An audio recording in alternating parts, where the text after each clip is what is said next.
so Korea trades at a discount, and there are a couple of components to that. But the components that are relevant for us here is that share buybacks and dividends are quite low, but also capital allocation in Korea is quite inefficient. What I mean with that is that you have these large groups, and they have to have all these cross-ownership structures and these sort of things. And that's a sort of ineffective way of investing in companies that are affiliated with you. You want to try to break that up. The dividend payments and the share buybacks is something that can be easily implemented. We've seen some companies starting to increase dividend payments, doing more share buybacks. So that's a positive start. And we need to see more of that. So far, it's not been a hell of a lot yet. So we need to see more of that coming through over the next 12 months or so. If they can really start to cut these cross-holdings and put regulations and tax incentives in place for this to take place, that is something that might take much longer to work on. And we've seen in Japan that this is also still a work in progress, and although Japan has been working on this for quite some time already. So that will be, I suspect, a very slow sort of grind.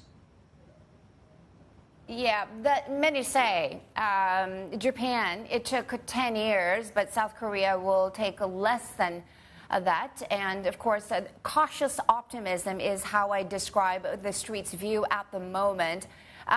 But perhaps this is going to really bring in the national team, perhaps the domestic pension funds. How much of a liquidity flow do you expect from pension funds? Is that going to be a main driver, perhaps to entice some of the foreign investors and watchers? I think foreign investors would clearly be interested if we see companies pay more dividends, do share buybacks, or breaking up their corporate structures and therefore, for example, selling certain subsidiaries and using that money to pay more dividends. So that would definitely be interesting. And from, I suspect, local investors as well. Now, the biggest investor in Korean equities is the Korean pension fund, the National Pension Service, NPS, in Korea.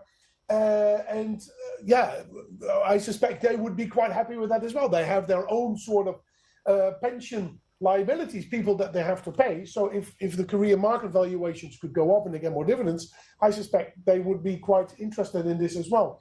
What we've seen in Japan, as you rightly pointed out, that the pension funds have come behind that new sort of index, and they've said, we will track this index. Now, because you have the indexes are very often driven by larger companies. So if your larger companies are included, the performance of these indexes is not materially different, at least in Japan, over the existing indices. But at least you're giving a signal out there, hey, these are companies that we think have good corporate governance or are having plans to improve these sort of things. And in Japan, clearly we've seen that companies wanted to be included in that index, and the number 38 or 39 that were excluded from that index of 40 initially felt that they needed to work on dividend payments and share buybacks and these sort of things in order to try to get back into that. So that's the way you stimulate that sort of behavior. But you're right, it's the domestic investors that need to come behind this idea.